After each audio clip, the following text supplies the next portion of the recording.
going. Okay, Shane, I'm so pleased to have you tonight and to be able to have this discussion. And I really enjoy having debates and discussing these sorts of things with people.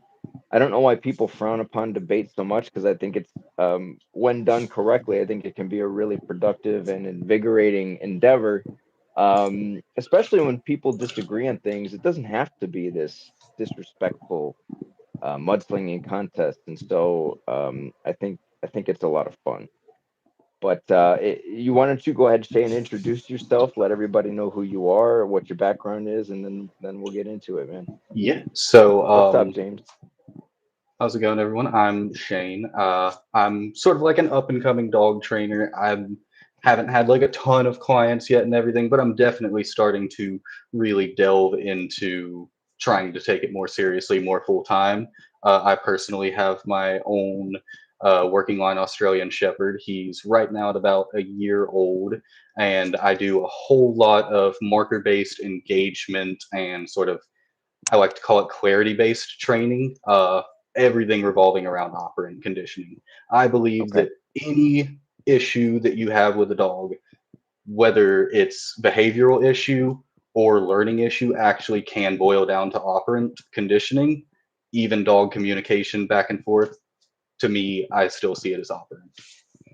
Okay. Yeah, and that's the main crux of what we're going to get into today because Hmm. I disagree, although I do understand why you see it that way. But so so yeah, let's dive into that first then because learning theory, um, which is what operant conditioning really is. It's Hmm. um, I see behavior like so. I'm sure you've seen in the beginning of my videos where I make the distinction between dog training and behavioral issues. And so, just to be as clear as I can about that, because I think sometimes maybe people don't quite understand what I'm saying. What I'm getting at is, I've had so many clients where say the training, they go to training classes, they Hmm. want to train obedience in their dog, they go to these classes and it's usually centered around positive reinforcement, treat based sort of that sort of thing. But I usually ask them like, do you think did you get any benefit from that class? Like, do you think it really helped you? And so far, nobody has said yes because what ends up happening is the dog, and actually Clark is a great example of this. Clark's staying with me right now, but Clark's owners had gone that route too, and Clark performed very well in the class where he can do sit, stay, shake, go to crate, come, whatever when called, but he has serious, resource guarding issues. And so the training has nothing to do with the relationship that you build with the dog. And so when we have a behavioral issue, we have to examine what's going on between dog and owner because the building skills in the dog has nothing to do with the relationship that we build with the dog. So what I promote is we start with the relationship first. Let's make sure that dynamic is correct. And then once you've achieved the correct dynamic and you don't have any issues, if you want to build skills on top of it from that point on, have at it. Like do whatever you want. So for me, I think to attempt to train a behavioral issue would be a misapplication. But that's not to say that because you have a range of temperaments with dogs, right? Where you have dogs where, say, a simple system of reward and punishment, you may be able to fix some issues with that. But when you kind of move up the spectrum and you reach it's the question I would have is what do you do with a dog who doesn't care about the reward or the punishment? What what do we do with a dog like that? So definitely, yeah, I 100% agree that you're not going to get anywhere with a dog without a relationship first. That's the core of any sort of training philosophy. What I like to do when I've worked with clients in the past is let them know that What I'm trying to do is give them a way to communicate with their dogs. There's a clear yes, there's a clear no. So in your example of what do we do with a dog that doesn't give a shit about punishments, doesn't want rewards, blows the owner off, what are we doing with that? That is where, and I'm going to kind of sound like a force-free trainer, is you've got to start with management. You've got to sort of get that dog to a level where their threshold, their level of just whatever it is going on is low enough where you can start to communicate with that yes and that no. And you can start super small. I mean, I feel like any trainer can sort of agree that Pavlovian conditioning is a real thing.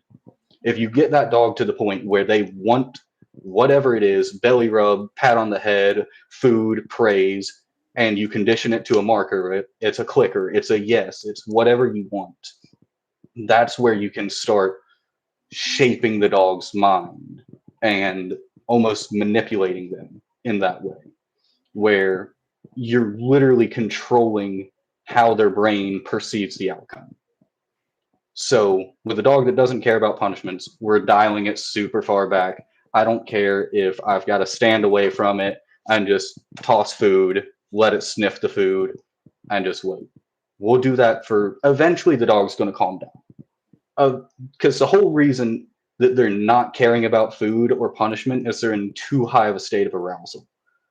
They're way up in drive, and you've not found a way to communicate with that dog in drive. And that's another thing that I like to do primarily with my training is getting the dog to that state, to that I don't want food, I don't want your correction, everything in my body is screaming at me to do something, and then I say, okay, now sit. But it's a slow gradual process of starting below that threshold and showing them I'm with you all the way up this scale.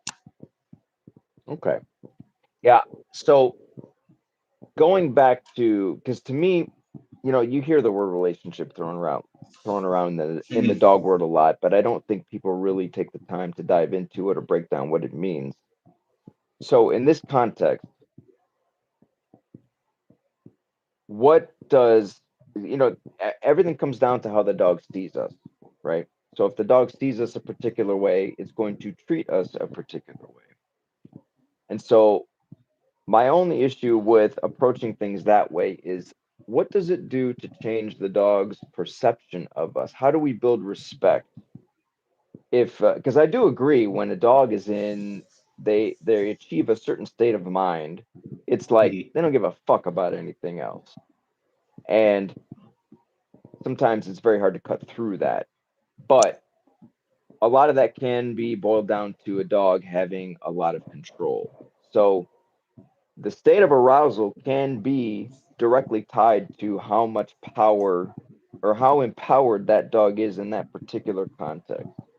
So for me, it's about stripping down the amount of power that dog has and engaging in a power struggle, rather than attempting to maybe condition the dog um, out of that state of arousal. It's like I'm going to engage with the dog while it's there, and then Mhm. begin to engage in a social interaction to uh, remove power from the dog's, from the way that dog sees me. It's going to push back on me a certain way, and so working through that is going to ultimately lead the dog to a place where it will calm down. So the act of taking the power out of the dog's hands is also a calming thing, because now the control is in my hands rather than the dog. Does that make sense? Yeah, it definitely makes sense. And I've heard that sort of idea thrown around a lot of sort of lowering the arousal and that a dog that has less decisions to make is a happier dog. That's just something fundamentally I can't 100% get behind because I don't want a dog to live in a state of like, okay, cool, this is just life. I have to follow the rules or else. Of course, yes, there are rules. I'm going to correct my dog when he steps out of line, but I like to do it within training contexts. Mm-hmm. Like, it's so much easier. For example, my personal dog, he still struggles a little bit with reactivity. He's getting along, um, but it's definitely something we're working through. If I were to be walking by a person and he starts to load, he starts to, get into that heightened state of arousal, I correct him with a prong collar, I hit him with an e-collar, he's going to blow up. Everything, like you said, that power struggle is going to happen. And I'm sure you've heard it as well, but higher drive dogs, like I hate saying an Aussie, but he's a cracked little guy. But they they will push very, very, very hard into that power struggle, and some love to live there. Oh Like yeah, my yeah, yeah. dog, he I agree with you. loves the I agree with you. conflict. He wants that power struggle. So I'm like, all right, you want a power struggle, you want to react to that, guess what? Sit. Oh, I told you to sit, and now you didn't. Boom, correction. He didn't get corrected for blowing up or doing anything that his mind and that heightened state of arousal said. I just said, hey, check in. Here are the rules. Let's get past this. Now go back to doing whatever you want. Outside of that, I want him making his own decisions. I want him go as high up in drive as you want, as long as you remember whatever I say gets overrides whatever state you're in. Go crazy. Think whatever you want. Load. I don't care. But when I say sit, you sit. And for me, that's where I like the pushback, and I'm not going to shut it down just to reduce arousal. But do you think that allowing that sort of thing is contributing to your dog having reactivity? No, personally, I don't because I've tried so many different methods specifically with that. And it was actually a YouTube channel, Do It for the Dogs. I don't know if you've seen his shorts. He was working with a reactive pit bull, Catalea, or Staffy. And he said reactive dogs need space. I'm like, that's a stupid idea. You're, I you're agree telling with me you. I'm going to let my dog get closer to the thing that he's trying to react to. Yeah, yeah, I was like, yeah. let's try it in some low stakes environment. You let him go up there, and he usually soothes himself. Letting him actually go explore, figure it out on his own, has reduced it significantly. There's been nothing I have done other than that. And I'll use the corrections for, like, all right, you're actually starting to do something I don't want you to. But the preemptive, no, I don't want you getting in that state whatsoever, is what caused that conflict. And anytime he would see a person, a dog, or whatever, he's like, I'm feeling something, but I'm going to get corrected. And then it's like an internal power struggle for him. He won't push it back on me, but will just spiral. Yeah, I guess that's where, so because for me, I shift things from, yeah, I look at it different than just reward and correction, right? So Mhm, when I have a dog on it, because I've worked with Australian Shepherds and I know how difficult they can be, or high drive dogs, mhm, and reactive dogs. The Australian Shepherd that I have worked with, it was also one of the most reactive dogs I think I've ever worked with. But so for me, when I go outside with any dog and I have them on the leash, my goal is to establish a leader follower dynamic. And so there's a certain state of mind in the dog that I'm trying to achieve. So for me, reactivity, when I think about reactivity or see reactivity, I see it a little bit differently. I see it that if my dog is reacting to everything that it comes across, then it is taking a leadership role in that situation as opposed to taking a follower role. Because when, like, I don't know if you've seen any of the videos where I'm walking my dog out off yeah, leash, but that is a complete follower mentality she has, where we could pass people, dogs, prey animals, doesn't matter. She's not going to engage or react. She may notice them or acknowledge them, but she's not going mhm, to reach that state of mind where now she's going to engage or she feels it's her job to pursue. So, I have complete control over her in those situations, and she looks to me as the Mhm. leader in that situation. So with the Australian Shepherd, it was no different, where the goal for me is I'm going to address the dog, not correct, but like for him, we used a halty. So anytime he began to scan the environment, I just redirected him with the halty and kept his eyes forward. Pay attention to me, pay attention to the task at hand, which is we're walking. Don't worry Mhm. about the dog, don't worry about the person, don't worry about any of it. And then you repeat that enough times. And of course, there's other structure. The structure for me for a walk is, let's say we're walking on a sidewalk. You're not going to Mhm. cross the natural boundaries of the sidewalk. You're going to stay on one side. You're not going to smell whatever you feel like.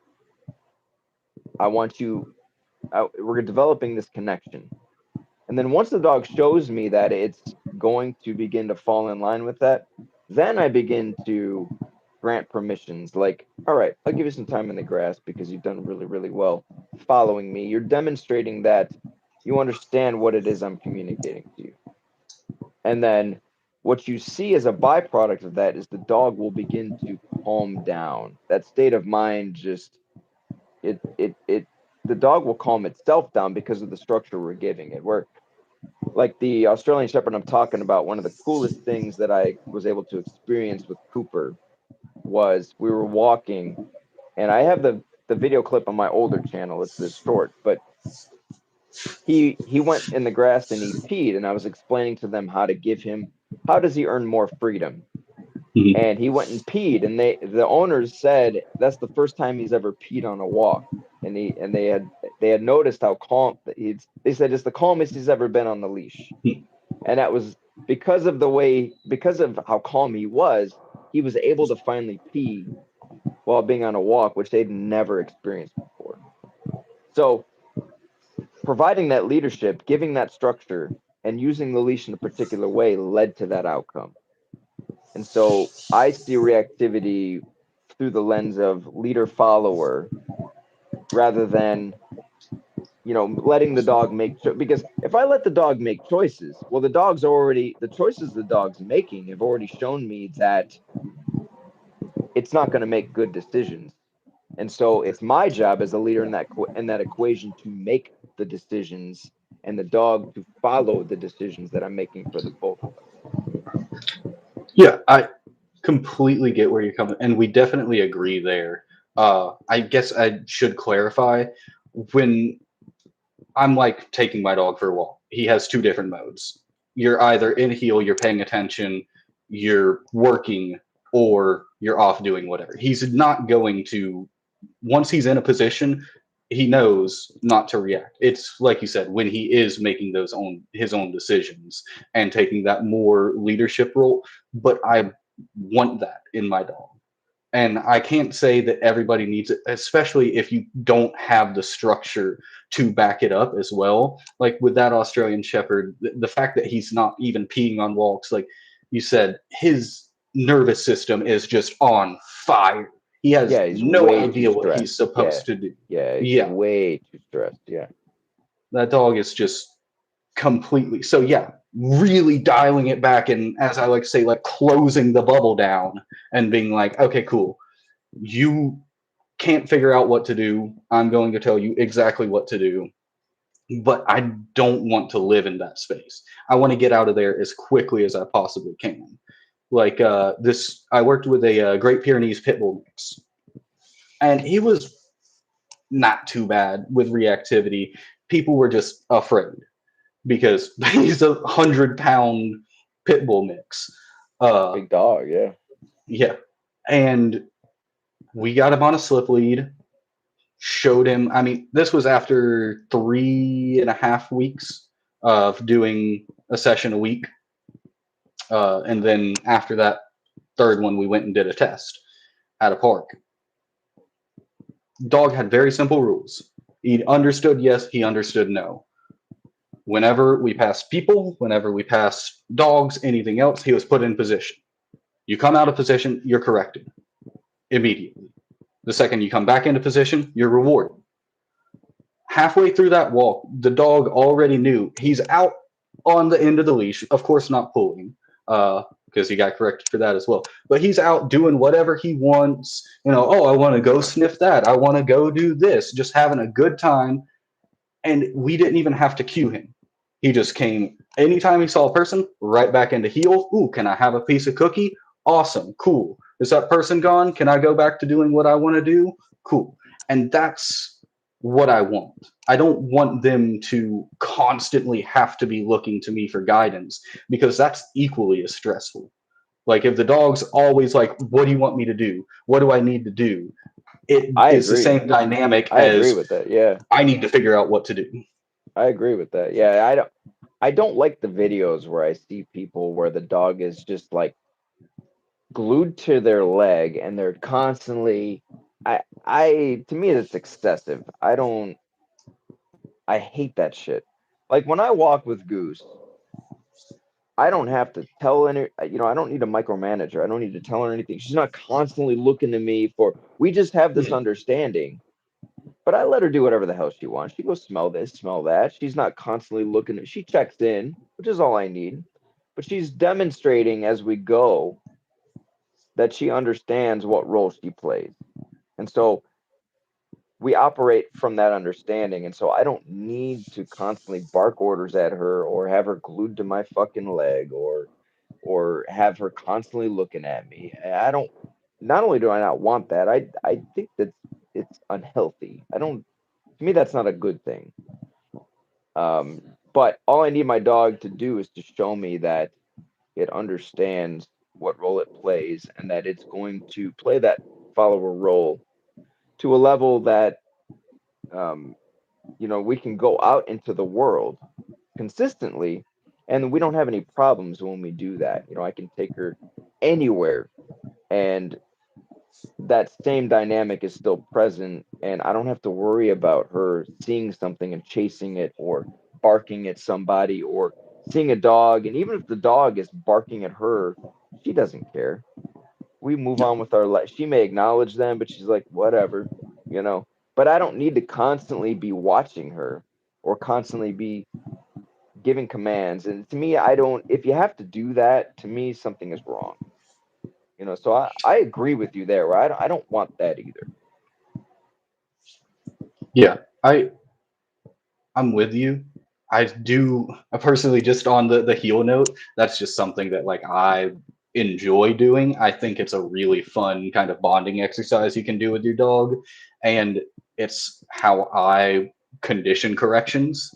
Is that sort of heel? It shows the dog a very, very clear black and white. I want you in exact position. I want you looking up, making eye contact with me. Anything else is unacceptable. You have to do exactly that. And that makes it like super duper clear. There's no gray area. The dog's like, should I be over here? Should I? No, very clear. And that's why I like to use it for those situations with those dogs that you don't necessarily know how they're going to react, like that peer mix, that pit Hmm. mix. Again, it's not, I want you there the entire time. But when I say it, come here, do that. You want the dog Otherwise, to abide by that. Yeah. yeah, it's just a simple thing for me. Now the question though is so have you gotten to a point where you can phase that, like, because I assume because you had said you were using food for that, right? As the Yeah. reward. Hmm. Now have you phased that out? Yes. The food, Okay. that was just literally like we were doing a bunch of stuff in the house. We're moving to a new environment, and it's like we're going to use food just to like show him like, yeah, what we've been working on. You're getting it. But yeah, he doesn't need food at all anymore. My personal dog, I hardly use food, and he's not even a year old. So Okay, that's good. That's that's good. that I'm definitely not a, oh, you always have to have treats on Yeah, you. Like, yeah. no, if you always have treats on you, your dog's not listening to you. You're bragging your No. dog. Yeah. Yeah, and that's usually when I get people that call me and they've gone the Petco or PetSmart training Oh classes, yeah. and I ask them like, "Did this benefit you at all?" And they say no. And so I'll usually ask them after that, like, "Well, okay, so I assume your dog listens when you have food, but the question is, does your dog listen when you don't have food? And they always Hmm. say, no, no, the dog won't listen unless I have something. And so Yeah. this is the inherent problem with that, for me. It's like we're setting people up for failure, really. And so, uh, but that's like the mainstream methodology that people Yeah. recommend. And we have this idea that obedience is simply I hold a treat up, my dog sits, or I tell it down, or I tell it to wait. And it does all that with the expectation it's going to get something. And it's like, but that to me is not real obedience. Yeah. To me, obedience is a byproduct of if I if I build a high level of respect in my dog and my dog sees me a certain way, I don't need to train all the obedience. It just comes with it. It's like a byproduct. Like I've never taught Goose come here or wait or sit. I never taught her any of that shit, but she understands the intent behind what I'm saying. If I tell her something, she just gets it. I never really had to spend time drilling that with her. You know what I mean? And I didn't with my previous two dogs either. So it's just something I've noticed. Um, and dogs are really smart in that way, where based on whatever cues you're giving them, or the tone of your voice, or But inflection, like she just gets what I'm saying and what I want, and she does it. But it's because we have a particular type of relationship. You know. yeah, and I've definitely seen. I watched. I didn't catch it live, but I went back and watched some of the of you walking her around your local downtown and stuff. Oh, the downtown. Yeah, those are my favorite. Yeah, I love those lives. yeah. And she just sort of like chilling. Yeah. No, and I appreciate, the video I did where I was comparing the three dogs, and I Yeah. think you nailed it. I think you nailed it. You had Hmm. said the second dog looked like learned helplessness. And I was like, yeah, Yeah. I could see that. And then Yeah. loyal dog's dog was happily following. Hmm. But yeah, you would notice that Goose was like she was just hanging out. Yep.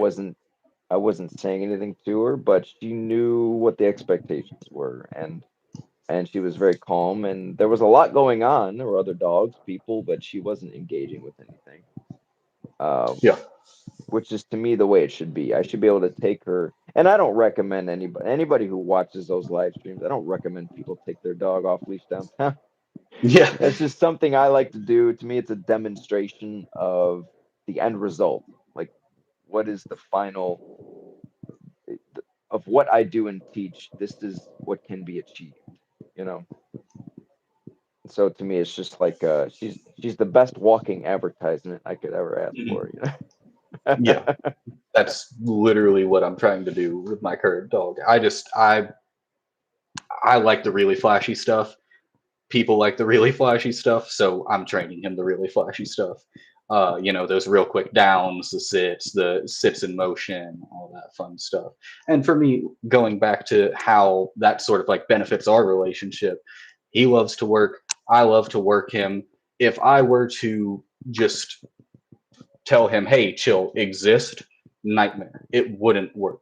I mean, the same with like a German Shepherd, a Malinois, those kind of dogs, even like a German short hair pointer, some labs, like those, like really, like I have to do something kind of dogs. Yeah. Uh, but that's just what I like to do is the flashy stuff. But the way that, because I don't want to sort of just go over the whole like treat stuff, I do want to sort of clarify how I use treats.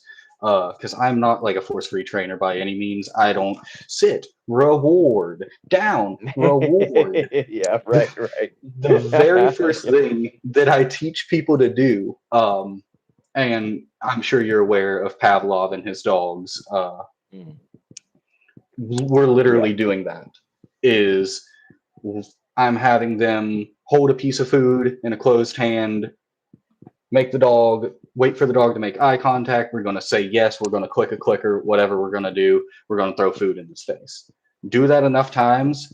You just say yes or you click a clicker. It's the same exact pathways happening. Everything in the dog's brain says, I just got a piece of food. That's amazing. So that's how we fade the food. Uh, so the whole idea of working for something, I would say, yeah, a lot of the obedience that I do the dog is working for something. They're just working for that marker. And that lets them know, cool, I did the thing. It gives them the dopamine and they're happy. Yeah, I don't know. I don't. Have you ever seen any of my videos on? Well, actually, never mind. Those were you. I don't think you could. Well, okay. I'll explain it to you because it's a big part of my philosophy that you may not or you haven't been exposed to. But so the way I approach whether it's a behavioral issue or just interacting with dogs in general is, I approach everything from the social lens. And so, um, I don't know if you know who Brandon Fouché is, but he's huge influence of mine, and he's very relatively unknown. But him and Caesar Milan, of course. But so everything I do is to construct the dominance hierarchy a particular way. Everything, the every interaction I have is through that lens of on a social level what is happening here. And so of course when I have other dogs present like Clark, I have to make sure that I'm always on that level because the higher, the dog's nature is to see life through the lens of a hierarchy. And so I always have to work with that. It's like a principle that I can't avoid. And so when you have, like Clark, he has resource guarding issues, right? So Mm-hmm. what I always found fascinating is dogs like him, he'll never attack Goose. When Goose Mm-hmm. comes in to take something from him, he'll submit. But he's learned that humans he can dominate. And Mm-hmm. so he asserts himself. And so that's what we're working to achieve. And all he's done very well today, but that's what we're working with Clark to achieve is Goose, as small as she is, she just has a very strong mindset. And so I have yet to bring a dog in here that can dominate her. So and Buck was here last week and it was no different. Buck's like 4 times her size, but yet Buck submitted to her when she wanted to come in and take something from him. He let her do it. But if a human did, he wanted to growl and snap and whatever. So to me, that's a fascinating thing. But applying those same principles that say Goose would use Mm-hmm. to another dog, to me that just makes more sense, right? So rather than I don't know if you've ever worked with resource guarding, but let's say you had a dog that okay you have. I'm assuming now you correct me if I'm wrong, but I'm assuming you would approach that from the perspective of reward and punishment, right? Correct. Okay. And so for me, I'm trying to approach that from the perspective of hierarchy and applying the principles Goose applies when she interacts with the dog. Because to me, and I have a video, and I'm gonna repost it on this channel, but it's unlisted on my other channel. So I don't blame you for not being aware of this study, but I think it's a fascinating study. But the Messerly Research Institute in Vienna, it's a veterinary medicine college where they did a study with lab raised wolves and lab raised dogs, and they actually had Mm-hmm. found that wolves were the more cooperative species, and dogs formed strict linear dominance hierarchies. So the two tests they gave were around food, and then they gave the dogs and the wolves a task. And so applying what they learned from that study in conjunction with things I've learned from so many other areas. I mean, it just really corroborates the way I see things. So for me, it you can work through something like resource guarding much more efficiently when you come at it through the social lens and from a matter of just dominating the dog rather than trying to engage in this system of reward and punishment, because to me it needs to make sense to the dog. And so dogs, when they like when Goose comes to take something from another dog, she's not thinking about reward and punishment. She's Mhm. thinking, that's mine, I'm stronger than you, and I'm gonna come fucking take it. And that dog has a choice. That dog can either submit or that dog can fight. And the dogs always submit. The dogs do not give her, they won't challenge her for it. So I approach that the same way, where if I'm going to claim this object from a dog who I know will attack me over it, then I have to exert the strength of my personality to say, that's mine, I'm coming to take it. And any display you give me to try to warn me or ward me off is not going to work. Does that make sense? I don't know Yeah, if you've seen I 100%. don't know if you've seen the videos with Clark or Buck, but that's to Mhm. me it's all about the back and forth with the dog, that power struggle, rather than waiting for the dog to growl and maybe punishing it, or you know what I'm saying? Yeah, but I guess this is kind of like the core of our like real disagreement, Yeah. because how is it not reward and punishment exactly what you're describing? If a dog wants to come and try to take something from Goose, and then Goose says "fuck off" or "I'm going to hurt you," that's imminent threat of harm. The dog can still try to take it and potentially reward itself, but it's still, in my mind, it's not necessarily working because of a hierarchy. It's working because of imminent threat of harm.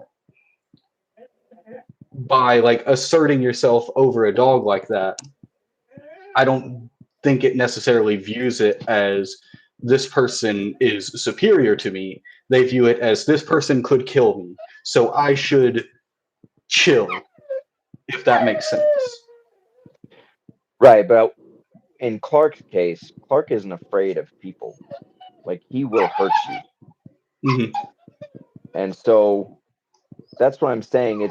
It's a matter of exerting a stronger presence than that dog. Sorry, he's whining out because my brother came in. No, you're good. He'll calm down though. Yeah. So because like I said, how many dogs fight over food, right? So that level of challenge is like, I don't care about your threat because I want the food. So I will battle you to the death over this food.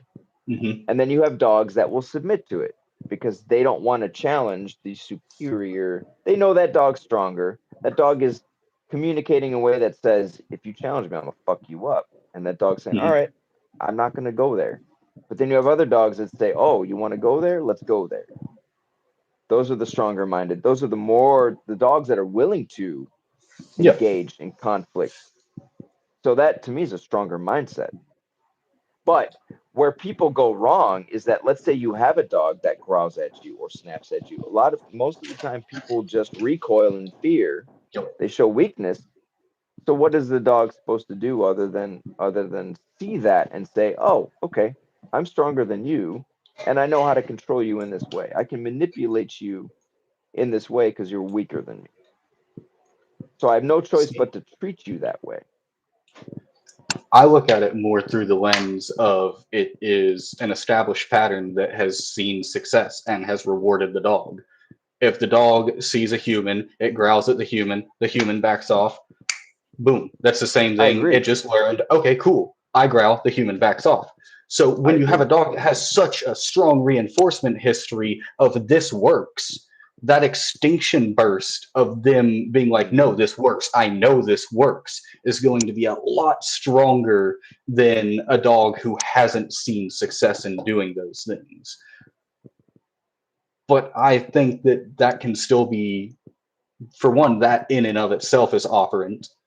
They receive pressure, they do an action, they remove the pressure, reinforced. So it can still be undone with learning theory. It can still be untaught. You would essentially replace you. There's two real ways you can go about it. You can just go and straight up say, no, I don't care, like physically overpower the dog, and then that just becomes a learning event for the dog that said, okay, cool, that's not going to work anymore. Or you can rewire what that action does. Like, for that example, I know this is another weird force free sort of mindset, but the dog is growling, posturing, doing whatever. Burp, hit an air horn. It growls, burp, hit an air horn. Growls, burp. You do that enough times, it's going to be like every single time I do this, it not only doesn't push the person away, but I get this really loud and annoying sound that is aversive to me and I don't enjoy it. And then that gets back to lowering that dog's threshold. Now it's actually at a state where we can talk to it. Now we can say, hey, I want that right now. You want a piece of candy instead? Cool. And that's where I would sort of go about the resource guarding is create an aversive event tied to resource guarding and then replace it with, hey, my presence, me taking this, that just means that you're getting a piece of candy. And eventually, because they're not so high strung, they don't, that old reinforcement pattern has been erased. You can just go up and be like, all right, cool. I need to look at this bone real quick. All right, cool. That's a nice bone. Here's the bone back. There's two things. So there's always going to be a group of dogs where that aversive sound, either A, they don't care, or B, Mm-hmm. it actually creates more fight. Yeah. So then the question is, what do you do with those dogs? But B, and I've made a few videos like this, but if hierarchy weren't a part of this, then how does one explain? And actually, on my alpha theory video I just put out, there's a clip at the end where I show this, but I have a role, and Goose comes in to take the role from Buck. She does it Mm-hmm. pretty assertively. Now, Buck would normally growl at a person for this, but Goose comes in and takes it. But then I can come take that. Any dog that gets near Goose when she has something, she's going to growl and she's going to snap at them. But I Mm-hmm. come in and take it. She she will willingly give it up. So I can take from all the dogs, but the dog at the lowest end of the totem pole can't take from Goose. But Goose can take from that dog. So how does that work if it's really just about reward and punishment? How does that dynamic, how do you explain that? If So, Goose if Goose could assert herself towards a dog, mm-hmm. any dog, but she won't do it to me or any, we have that understanding. Mm-hmm. But she can go and take whatever she wants from the dog. So there's the pecking order. You just see what I'm saying? For, The the yeah. the personalities are arranged in that way. See, I would look at that more again through the lens of reinforcement history. If you've always been able to take food from her or take her bone from her or whatever, and if she stepped out of line and been corrected, she knows, okay, cool. No, she That's hasn't though. That's the thing. okay, cool. That's even better. Yeah, she's never Yeah. never growled at me, never once done that. And that's what I'm saying is she sees me a particular way. So, because to me, it's a fundamental principle that dogs just operate within this dominance hierarchy. If they form dominance hierarchies because that's in their nature, then to me it makes sense. Where I've never had to discipline Goose for growling at me over food, whether it's her food Mhm. bowl or whether it's something to chew on. I just take it. She's not going to put up a fight. She's not going to Mhm. grow nothing. But another dog comes in, and yeah, she's going to have a problem with that. But then on the flip side, she can come and take whatever she wants from the dogs. They're not going to fight her over it. You know what I mean? Yeah. So I'd say with you, it's definitely down to like a sort of bond thing, and Oh, definitely, definitely. that Yeah, would be it's a yeah, particular type of relationship we have. yeah. And with the other dogs, that's just I tried this, it worked. I tried this, it worked. I tried this, it worked. Now it's just I do this, it works. And I feel like other dogs who have maybe not had that situation happen to them before, especially if we're talking, I guess the real test for me would be can you take a goose to someone else's house where it's their dog there? Their dog Hmm. feels like this is my domain. She can go and take it, and they submit. Hmm. Yes, Real. and Okay. I had, and I'll send you a link if you want, because it's unlisted on my Yeah. previous channel. But Cooper, the Australian Shepherd, Hmm. we did that. I took her to their house, and she did that where she claimed his toys, and when he went to go get him, she's like, "Fuck off, this is mine now." Yeah. So I saw that. Yeah, that's happened before where she's done that. So she just, because to me it's a dominance related thing. It's, Yeah. that mindset lives within her. So no matter where I take her, that's just how she operates. She's going to say, "This is fucking mine now. Fuck off. I'm taking it." And that other dog, what's interesting to me is it's never led to a fight. The other dogs have just submitted. They've Hmm. never challenged her over it. And especially given her size, I've yet to see a dog actually engage with her that way and her submit. So again, to me, it's a mentality. And so when I see those things play out, to me, I'm just seeing that dominance hierarchy in action. You know what I mean? But like I said, I'll Yeah. send you the link to that video if you want. If Yeah. you want, Shane, you could see it. I mean, that would be. I enjoy consuming the content, so Yeah, I'll take any yeah, link. I'll send it to you. Uh, I'll send it to you yeah. for sure. Cool. But that's actually really, I will say, that does sort of dismantle a lot of the reinforcement history. Uh, I mean, you can still argue that like it's such a strong reinforcement history that even in other situations, and because there's been no other dog that has done it to her, but the fact that it is outside of like territory, because Yeah, that's a whole nother right, thing with dogs is right. entering Territory. other territories, especially that's Absolutely. already claimed by a dog. Absolutely. There's one other thing that I would point out too, Shane, with this is you have the dogs that, even if it's a negative experience, they just keep fighting. It's Hmm. like, okay, I challenged this dog over this thing and we fought, but they don't care. The next time that situation presents, they're gonna fight again, and they fight, and they just won't stop fucking fighting.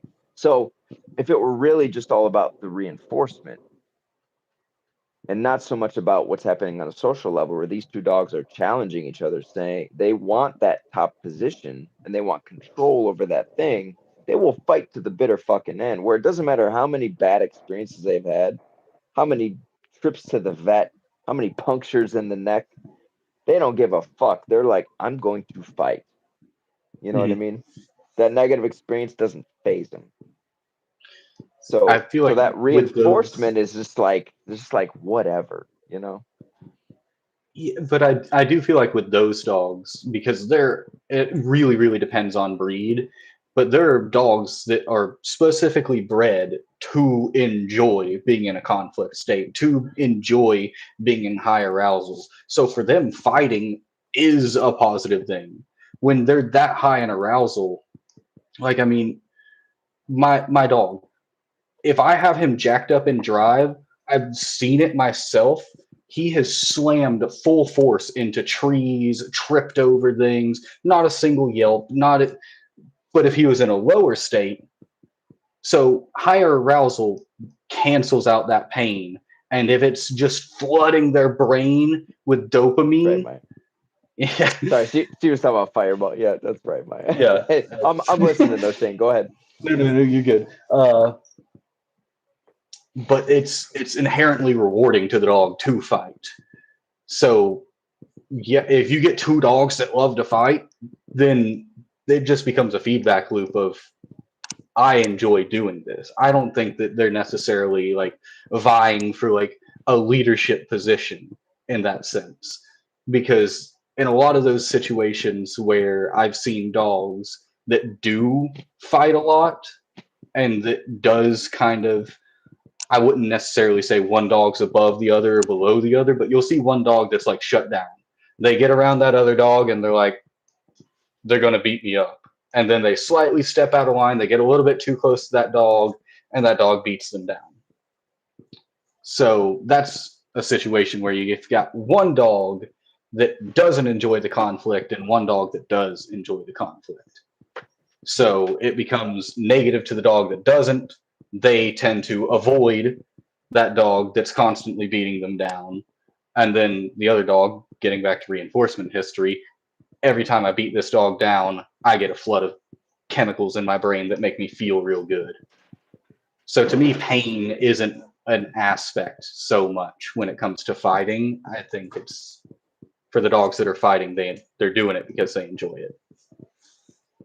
I won't deny that there is something happening there on some level, but my question would be, what is the point of the conflict?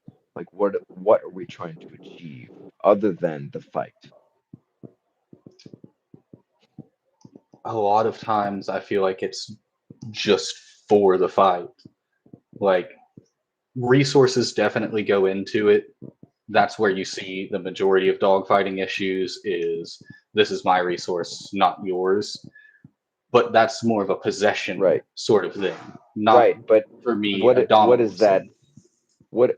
Well, but they're tied together though. So going back to the resources, what is so if I'm fighting for a resource to have possession of it, what is Mhm. that really about?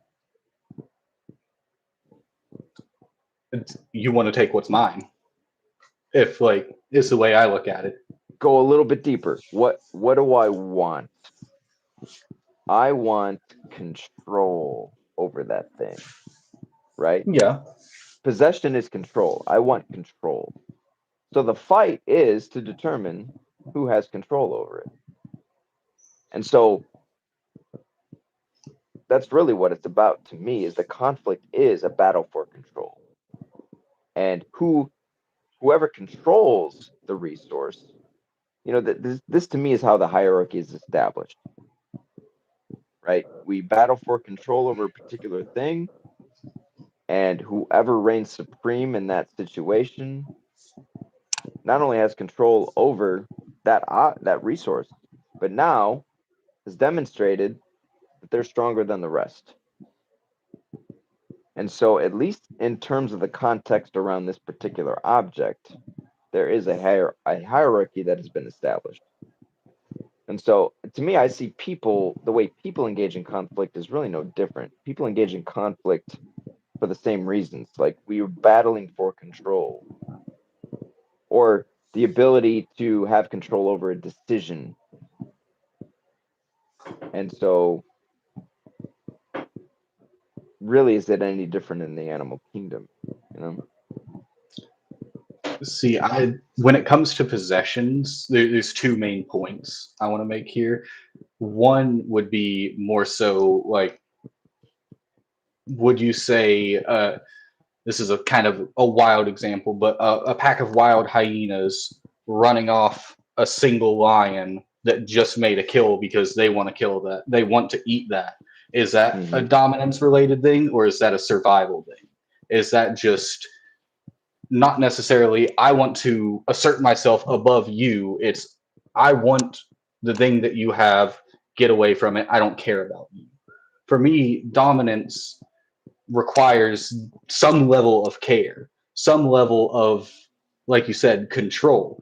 Those hyenas don't want to control that situation in the sense that, like, this lion is now below me and they're not going to mess with me. It's no, I want to eat.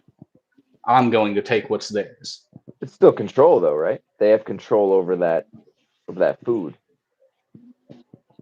They're In a still way. dominating, strength in numbers, but they're still dominating the lion and to a point where that lion runs away, and now they have control over that food where they can eat for another day. It's Mhm. still control, right? And it's dominance in the sense, not necessarily establishing an order, but it's dominance in that the power that our group has asserted Mhm. was able to influence that lion in a particular way to get it to run. Fair. So If yeah. we now gain control over the food, right? So that's how I see it. Where it's like if a lion hunts a zebra, that lion is dominating the zebra, and now that lion reaps the benefits of dominating prey. You know what I mean? I do, but I just, for me, calling it dominance, it just feels almost, it just doesn't feel like exactly the right word. Like, Well, let me give you another example. Now, do you watch UFC at all? Any fights? I've watched some. I don't watch like current UFC. I watch mainly like highlights and stuff on YouTube. Okay. Any So any like I'm sports not you familiar with fighters. I any watch sports you do watch? I, it's kind of lame, but MX5 Cup is really the only That's okay. No, is sport I that watch. what sport is that? NX5 Cup? It's Is that motorsports. motorsports? It's Okay. just like car racing. Okay. Um, maybe it wouldn't apply, but would you say so? Well, I assume they raced, right? Yeah, yeah. It's just Miatas doing circuit Oh, races. okay. Yeah. Okay. The analogy may apply, maybe not, but you would say that the most dominant driver, the one who's the best, if he gets is it based on time, speed, anything like that? It's a 40-minute endurance event, and whoever's in first at the end of the event is first place. So a lot of Okay. times you'll see people jump from sixth to first in the last 5 laps. Okay. So within that race, those guys are battling for the most dominant position. So dominant, the definition of that is the most influential, the person who has the most control in that situation. So if I'm in the first place and I'm trying to win and I have the most dominant position, then at least in that moment, I'm controlling the race. And if I win, I'm number one. You know what I mean? Like, Yeah. what I was going to say in context to say fighting is the Mhm. fighter who is the most dominant is usually the one who has the most, deals the most damage and has the most control time. Like like I train jujitsu, right? So Mhm. if I'm going to dominate my opponent, then I'm going to control that individual for hopefully the entire time that I roll with them, to where I can kind of just do what I want with them. Mhm. You know what I mean? Like they're not able to influence me physically or mentally in that situation. I'm the one that's kind of, I have my way with them. You know what I mean? Mhm. So it's similar to like if a lion hunts a zebra, they just kind of have their way with. I'm dominating I that, get that. So in Goose's case, if a dog comes in here and she makes it clear I'm the number one dog, then she's on a certain level having her way with that dog, saying she's dominating them, but mostly on a mental, like, to me, real dominance is on a Mhm. mental level, right? It's a hormonal thing, but you reach a point in terms of the psyche, where the thing receiving that domination is going to say, okay, I'm not going to challenge because deep down I know I'm the weaker of the two of us. And so I accept my position. Whereas she's saying, I know I'm stronger.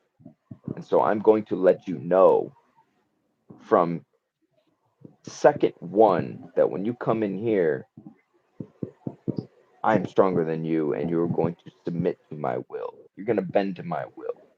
Does that Hmm. make sense? Yeah, I I can get that. I just for me it's like mainly with the zebra one, I definitely get the like scientific definition. For me, there's a difference between like dominance and just like survival instincts. Uh, but I do get where you're coming from, especially using scientific definition and asserting what is it to assert power and influence over an individual. I just go with the regular definition of the word. So dominance, the definition is just power and influence over. Oh yeah, That's it. It's not even a science. It's just the dictionary definition. gotcha. Yeah. But to me, it Yeah. really sums it. I mean, that sums it up to me. Because, okay, because I've made other videos where I tie other words to that. Hmm. So we have dominance, which is power and influence over. But I don't know if you watched my part two of the parallels and Yes. you left a comment. Yeah. So the authoritative role, okay, if we look at the definition of authority, it's the right, and it's interesting to use that word, the right to give orders and enforce obedience. Hmm. So if I dominate correctly, then that leads to me being in a position of authority where now I have the right to give orders and enforce obedience. So for my dog, if I dominate the dog correctly, that dog now sees me a particular way so that the dog is giving me the right to give orders to it and enforce obedience. So, like you had said before at the beginning, where you don't want the dog to have this mindset of like, oh, I have to follow the rules. Hmm. I agree. I want my dog to want to follow the rules, to willingly follow the rules. And so, to me, dominating correctly gives me the authority to enforce obedience, but the dog wants to, out of respect, wants to follow the rules, you know? See, the way I train would be definitely agree. My dog wants to do obedience. Like that is the core of everything. But I don't think it's necessarily achieved without making it a positive experience. Like there's, in my opinion, a difference between shrinking a dog's world down to a point where it's like these are the only good decisions you can make. Anything outside of that is incorrect. A lot of what I like to do is just kind of like environmental storytelling. Go ahead. You can try, see what happens. All right, that didn't work for you. Come over here. Let me show you what I would do instead. And that gets into more of like a partnership sort of thing. I view my dog as a Right. peer. I don't view him above me. I don't view me below him. When it comes to, I will like Oh, to clarify this. When it we'll comes have a to an good conversation animalistic, about that. We'll have yeah, a good conversation about that. when it comes to an animalistic level, like I don't like telling this story, but we were training one time. He got a little bit frustrated. He came up a leash at me, and very quickly, I showed him in about 3 seconds, you don't want to do that. I am a human being. I am a lot stronger than you. Now, anyways, you want to go back to training? So, I guess when it comes to dominance, I guess I've sort of used it in that aspect, but for me, it's only those extreme boundaries of like absolutely never in a million years even consider attempting that again. But oh no, you broke through the threshold of the door when I told you to wait. Blech, we'll work on that later. Like I'm not going to, you know, get all frustrated and be like, no, you can't do that. Come back over here, do it like this. Like, you made a mistake. Go on, do what you want to do. We'll work on that later. So Yeah, that's sort of to me, that's not. I mean, permissive, if you will. it's not about that anyway. To me, I think people You put too much emphasis on little on things like that. But to me, that's not what it's about. What's up, guys? Hey, Ryan, Travis. It's just saying hello, to everybody. Maya, Oh yeah, that I'm yeah. reading Um. So a couple things okay, as well. because this to me is a great segue because Mm-hmm. I don't see it as a partnership. Mm-hmm. Um, because my first question is always, is the dog equal to us, and are we equal to a dog? And the answer, really, if we're being honest, is no. Just No. like, you know, if I have a kid, a child, my child isn't equal to me, and I'm not equal to a child. I'm responsible for my child. Mm-hmm. You know what I mean? Um, and I always use the workplace analogy because I think it really paints the correct picture. But if I go to work, I'm operating within a dominance hierarchy. And at least in that context, I'm not equal to my boss in terms of the power that they have. And my boss isn't equal to their boss, and up the chain it goes. Now, of course, once we clock out, we're all human beings. We're Yeah, equal yeah. on that level. But in terms of authority, we're not equal. But also to suggest that my dog has the same decision making abilities as me just would not be acknowledging reality. And so I have to be in a position of authority over my dog. My dog doesn't know any better. So I'm responsible for the care and well being of my dog, but also making sure that my dog is under control. But also, me being in control eliminates the behavioral issues that my dog may develop because now my dog doesn't have to worry about anything. Um, so there was something you said that I wanted to reply to, and now I'm struggling to remember it. But you go ahead. I'll remember. Yeah. So, just on the topic, I want to touch on the workplace example and sort of like how that ties into my sort of training methodologies and ideologies when it comes to like that partnership aspect. Is I was previously, before my current job, I was in a supervisory role for about 6 years, had around 30 people who reported to me. Uh, and then under that I had assistants, six of them. So it's like 24 people, six assistants, and me. So in that sense, yes, there was a dominance hierarchy, if you want to word it that way. You know, the assistants were above the regular employees, I was above the assistants. But the way that I operated that was I gave them my logins for everything.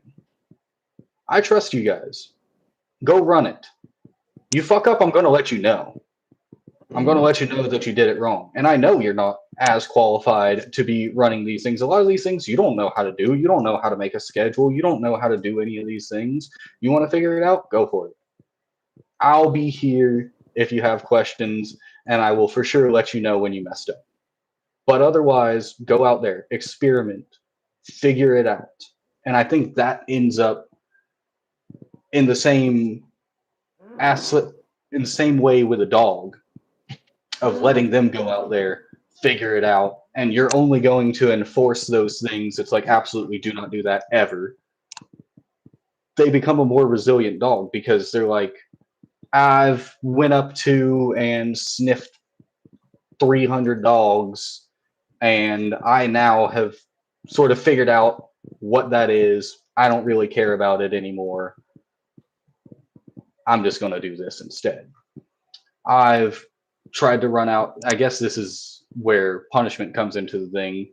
was like I've tried to run out into the road 5 times, and every single time I've done that, I got hit with a prong collar. I got hit with an e-collar. Something aversive happened to me. Let me just not do that. But what about this instead? Can I go to this side of the yard? Oh, cool. Nothing happened. Huh. Let me check all this out. And I want the dog to create its own worldview that I am a part of as well.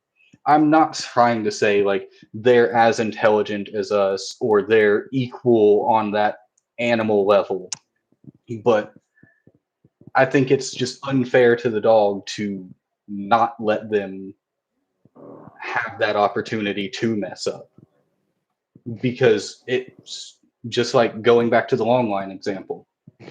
My personal dog, you put him on a 6 foot leash, he's going to hit the end of that 6 foot leash. He's going to start feeling pressure. He's going to start feeling tension. He's going to spiral, spiral, spiral, and boom. Put him on a 16-foot long line. He's going to go over there.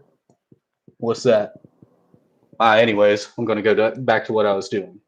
Giving the dog space and opportunity to make their own decisions is incredibly important, in my opinion. And But I understand. No, go ahead. would you at least agree though that the decisions you allow a dog to make should never be outside of the authority of the human? Mm, when it comes to non-negotiables, yes, but I think there's been a lot of times where not even just my personal dog, but the other dogs I've worked with, where they've failed so spectacularly that it's like that wasn't even close to right, but just the enthusiasm they throw into like I'm trying, getting them to that state where they're willing to throw that enthusiasm of I'm trying at anything and everything, you build an immense amount of confidence in the dog because they're not afraid to try things. They're not like, I know the rules, let me operate within these rules, let me not try anything else. And I'm not saying dogs like that can't be confident, but it goes back to like, I want the dog to push. I want the dog to be confident, to be cocky, to be like, let me try that, let me try that, let me try that. Here's my issue with that. It's like when we if I allow my dog to do that, then the dog is acting on its own initiative Hmm. and making its own decisions. Well, this is how fights happen. Because now there may be a situation where the dog encounters a dog that it doesn't agree with. And that Hmm. dog may be giving signals to say, like, fuck you, challenging the dog. And now my Yep. dogs are going to say, all right, you want to go there? And it's acting on its own initiative to rise to that occasion. And now see this ties back to me with the reactivity where the dog is operating. The dog thinks it's in charge. So now the dog's making decisions that I don't agree with, and it's Hmm. operating outside of the permission structure that I have established. And now the dog's saying, well, fuck you. I'm going to go handle this. And I don't like this situation. Or I don't like the way this dog's looking at me or the way this dog's Hmm. barking at me. And that's how we get into trouble. You know what I mean? I would, it would be much more conducive, I think, to not only a good relationship with my dog, but to move through life in a peaceful way, where my dog may acknowledge something that could be attempting to cause conflict. But my dog looks at me and says, like, "You worried about it? No? Okay, we'll keep going." Yeah. Rather than attempting rather than making its own decision and getting cocky and saying, "No, fuck you, man. I'm gonna go deal with this." When I don't want that, Yeah. you know what I mean? Yeah. So, So. um, okay, I think I remember what I was gonna say before, where it was Okay. because you were talking about rewarding, focusing more on the positive aspects to get a dog to Yep. understand something. But that's not how dogs communicate with one another. Dogs.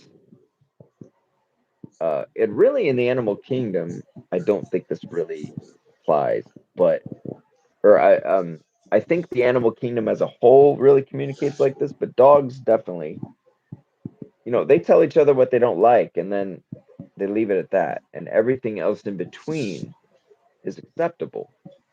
Mhm.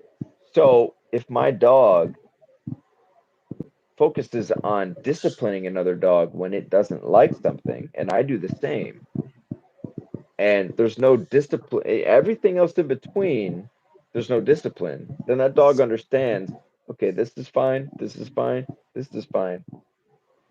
Okay, I got disciplined for that, so that's unacceptable. It's very easy to understand, very clear and concise communication. But if I focus on trying to reward my dog for the good things, it's kind of backwards to how they actually instinctually talk to one another. You know what I mean? They Yeah. focus on, I don't like that. Do Mhm. you understand the message? Oh, you get it? You submit to it? Okay, cool.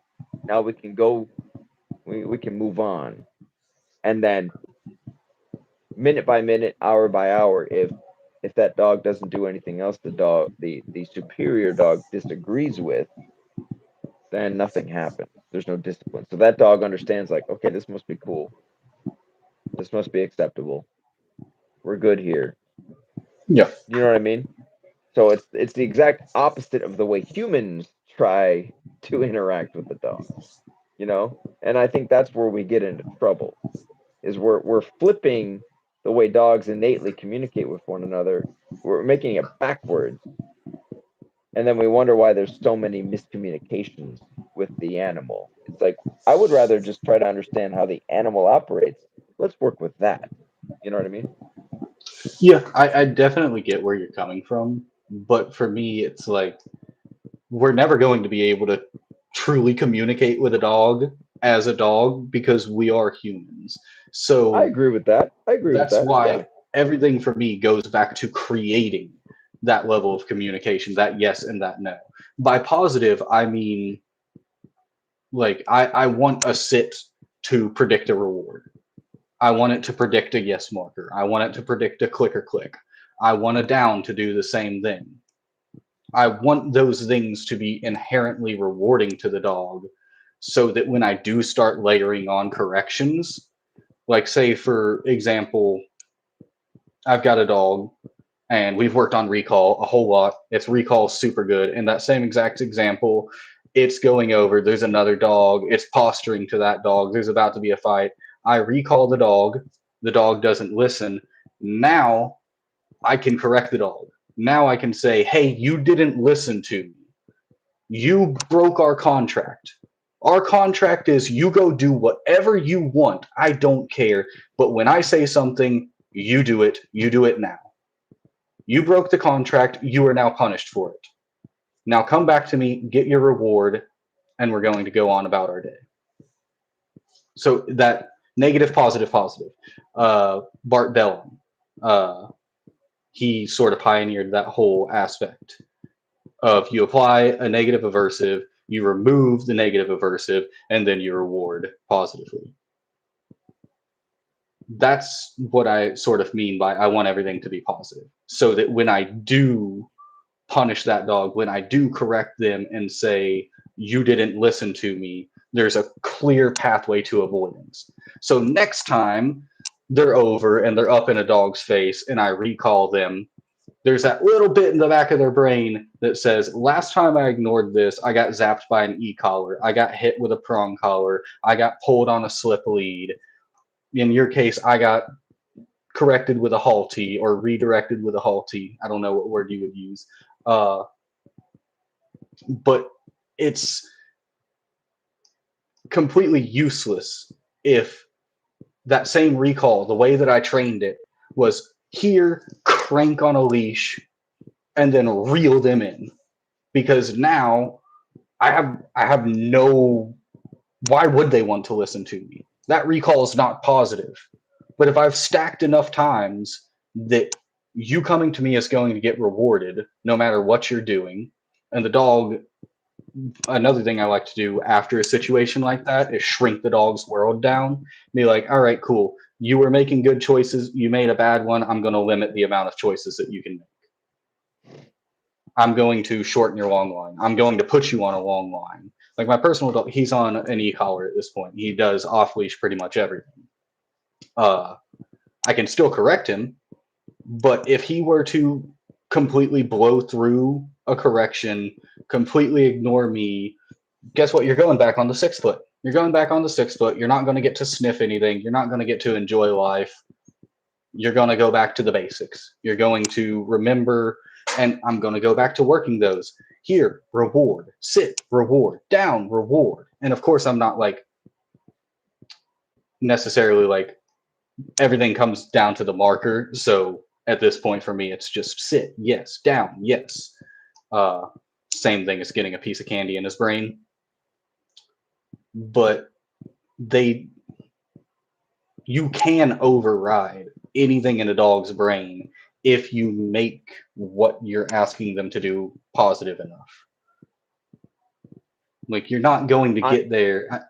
Old school keeler methods kind of sort of got there, but well, what if because I want to make me the most positive thing. yeah. You know what I mean? Not Hmm. necessarily a piece of candy or, but I see that completely backwards, right? Where I'm not gonna give the dog all this freedom that it hasn't earned and then have to work my way backwards. Where now I'm Hmm. having to address something that the dog did because it had all this freedom to do it. I'm going to slowly give the dog freedom that it's earned because it's demonstrating to me that it's capable of handling that freedom Hmm. and that it's not going to engage with the environment in ways that are disruptive or ways that I don't approve of. So it's a gradual unrolling of, okay, you earn a little bit more freedom, a little bit more freedom, until at the point where my dog's off leash, I can take the collars off, the leash is off, nothing. And my dog doesn't, there's no problem. My dog doesn't engage with the outside world in a way that I don't approve. I don't have to retroactively punish a dog for something that's really my fault. I should have been more careful about the freedom I gave the dog. You know, to me, the freedom is something it's earned over time. When my dog demonstrates consistently that I'm following you and I'm not going to engage with my environment in a way that you don't approve of, all right, well, you get a little more freedom. You get a little bit more until the point where I don't need the tools anymore. I don't need the Hmm. collar. I don't need any of that. And my dog understands the expectations. So I think it's when people give their dog too much freedom too soon, and then we run Hmm. into issues, and then we wonder why the dog doesn't listen. Like, well, Yep. yeah, you gave the dog all this freedom, and now it's going to exercise. It's going to make its own decisions within Hmm. that freedom. Then you wonder why the dog runs off and you can't recall it, or you sees another dog and it's going to run in the face of that dog. It's like, well, no, no, no, I don't even want to get there. If my dog's demonstrating when it's even, when it's on the leash that it can't listen to me, it's never going to get off. We still have Yep. work to do. You know what I mean? So I have a video titled "Dogs Are Not Decision Makers," and I Hmm. have a pit bull on a leash. And I think people sometimes misinterpret what I'm saying, but in the corporate world, decision maker means you're in a position of authority making decisions for the people who are employed by you. So when I'm outside on a leash with a dog, the dog is not the decision maker. I am. And if that dog wants to earn more leash, more freedom, then it has to show me that it's going to adhere to the decisions I'm making. And it's not going to try to attempt to make its own decisions and assert itself over the environment. And when it Yep. shows that consistently, okay, I'll give you a little bit more leash. I'll give you a little bit more freedom. to the point where the leash is not, it's a useless tool. Me putting a leash on Goose it'd be like, what's the point? You know what I mean? It Mhm. wouldn't look any different. It would be it would be stupid. It'd be a waste. You know what I mean? She would not do anything different if I put a leash on her. You know, Mhm. so the leash has now become irrelevant. You know what I mean? So to me it's a gradual process rather Yeah, than giving the dog the ability to make decisions and then trying to work backwards from that, you know. yeah, it definitely is a gradual process, and I wouldn't say like just go out there, let your dog off leash after you've done a couple of recalls, and they'll recall down the hallway for a piece of rotisserie chicken. Let me go out to the park and see if they'll listen.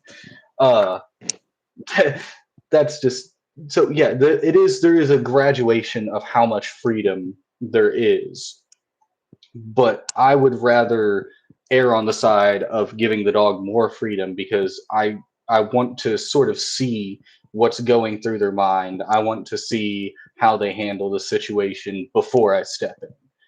And that's always been my thing is you can have as much freedom as you want as long as regardless of the environment, regardless of competing motivators and distractions, when I give a command, you are going to listen to that command. You can go make a bad decision. You can go do whatever. I'll let you know when and what to do when you do that. But they need that ability, in my opinion, to go and do those things. Because if they don't, you get a dog that looks good on paper, but they're almost operating in a sense of like, yep, kind of like a job, I guess. Going back to your example, and it's from that perspective exactly what I don't want with my dogs. I don't want to be a micromanager. I don't want to be the type of boss that when I people don't come either. into work that they're like, I don't "Oh either. dear God, I'm at work again. Oh, here's that asshole. He's Right? gonna." I don't either. Yeah, Yeah. and I'm not saying that you do, Yeah. but I'd rather have a bigger bubble than a smaller bubble when it comes to building it out. Like, I want them to make mistakes, not necessarily so I can correct the mistakes, but so that I can test what I've been working on. All right, you see that husky at the fence, and you're wanting to play with that husky. That's cool. Let me just sit there and watch. All right. Okay, it's getting a little bit interesting. If I hit this beat button on the e-collar that we've practiced 100 times in different environments, are you actually going to come back to me, or am I going to have to hit stim? You listen to me? Cool. You get to keep the e-collar on. I want to get in those situations that we've never encountered before rather than setting them up like this is the situation. This is how you're supposed to act. Go figure it out. I'll let you know when you mess up. Well, to me it's more a matter of, okay, if I understand there's only so many modes a good dog can go in, Hmm. I'm going to proactively make sure that the dog, if I'm going to take the leash off, is in that mode, the mode that is correct. So if I have a reactive dog, I'm not going to take the leash off and see, right? I still have work to do on the leash because there's one of three things that can happen. My dog sees a husky behind a fence and it's going to run to that husky. Maybe it wants to play, maybe it Yeah. wants to fight. Maybe Hmm. that husky doesn't have good intentions. Hmm. At any rate, though, my dog is not. I want my dog to be like, "What do you want me to do?" Yeah. That should be the first thing my dog should do, not what does the dog want to do. Because, like I said, that's how we get into trouble. Is you know how many times have we seen dog off leash and the person, oh, it's friendly, and the dog just runs out, hey, come back, and the dog's just like, fuck you, I'm doing Yeah. whatever I want to do. Yeah. You know what I mean? I don't want to be in that situation. Hmm. So, and maybe that dog doesn't have good intentions. If my dog is going to move towards that dog, it would be for the protection of my dog, but also their dog, for my dog to be able to not make its own decisions in that moment. In that moment, I want my dog to adhere to my decision making process. Because really, at the end of the day, what benefit does it serve my dog to be able to engage with the world however it likes? You know what I mean? Fulfillment, enrichment. I have an issue with those words though, because The dog I, being a dog, you know? yeah, and my dog is able to be a dog, but it Yeah. also doesn't need to engage. Like when you walk down the sidewalk, do you engage with every person you see? No. But your fulfillment and enrichment is up to you. Yeah. So I am the enrichment and fulfillment to my dog. My dog doesn't need to engage with everything it sees impulsively to be Hmm. to be fulfilled or enriched. I provide that for my dog. You know what I mean? And Yeah. just the act of going out for a walk and my dog having the freedom it does is enriching and fulfilling. Yeah. You know, Oh, yeah. my Especially with dog, Goose. She's having a great yeah, time. she's having a great time. She loves Uh-huh. just being out there and running around, and we go to but she doesn't need to. Every dog or person she sees, she doesn't need to engage with them. Just like I don't need to engage with every fucking person I see. You know what I mean? Yeah. And I think Um, it really comes down to time and place with that. Like, I'm not saying that at all points in time, your dog should just be off free roaming, doing whatever. I personally, with mine, we do tons of structured training.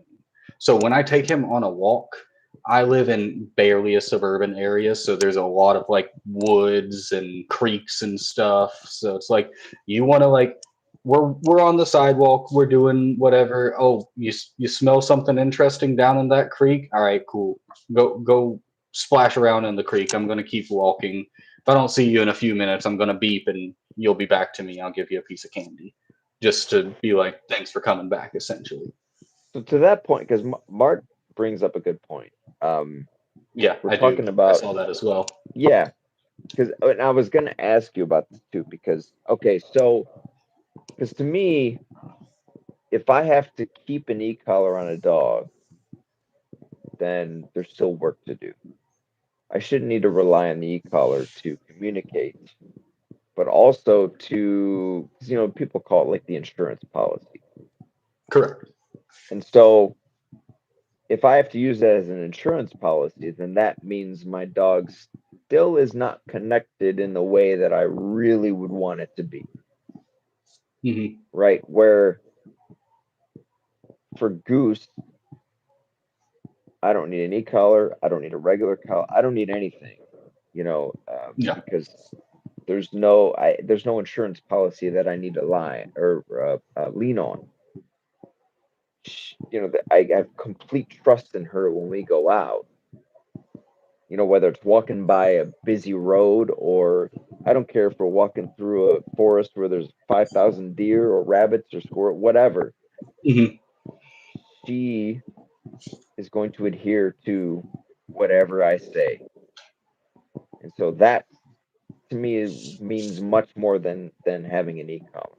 You know what I mean? Yeah. So I guess the question is can you take the e-collar off, go off leash, and have your dog listen 100% of the time? I'll be completely honest. He's 11 months old at this point, so Still a depends puppy. on Yeah. depends on the environment. There are a lot of environments where yes, 100% I can strip him down, no collar on, no e-collar, nothing. He'll listen perfectly 100% of the time. We go to like a busy downtown area. Yeah, no, he's keeping it on. because I Sure. need some way to still communicate with him. Like, this is what's happening. I need you paying attention. Don't do that. Don't do this. All that sort of fun stuff. But the goal is never, for me personally, I'd never take his e-collar off. But at this point, I don't even use the stim, vibrate, boost functions. I just use the tone function because I've conditioned when he hears a beep from his collar, that means come back to me. So he can be as far away as he wants to be. I don't have to be yelling, here! And all of that, making my neighbors think I'm look crazy or something. I just go beep. He hears it. I can't even hear it. He'll come tearing out the woods and be like, "Oh, hey, how you doing?" And I give him a piece of candy just because that one's still kind of new and I am still building that super positive association around it. But yeah, he can. Most of his work that he does is without an e-collar, without food. I use toys a lot when I'm training him. That's his main motivator. Like, we'll go outside, I'll get a ball on a rope, and we'll run 15, 20 minutes of obedience drills, and then we'll play tug for a while. It's like, all right, cool, let's go back inside. Do you think if you called him to you, he would come? And if you replaced the food with praise, would that mean Yeah, anything to he. him?